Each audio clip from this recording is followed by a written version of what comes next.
Les migrations internationales. Un migrant est une personne qui vit de manière temporaire ou permanente dans un pays dans lequel il n'est pas né.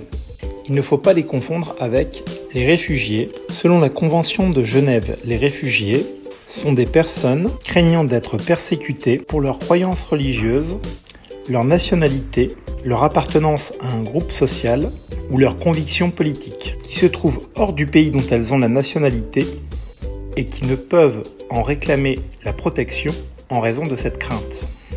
On dénombrait 258 millions de migrants dans le monde fin 2017, soit 3,4% de la population mondiale.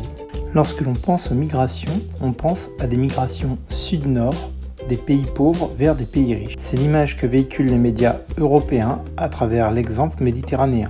Si les migrations sud-nord représentent encore environ 36% des flux migratoires, elles sont dépassées par les migrations sud-sud qui représentent un peu plus de 37% de ces flux. Ces migrations sont le plus souvent motivées par la guerre, les conditions climatiques ou plus généralement par la pauvreté et par l'espoir de trouver un travail mieux rémunéré.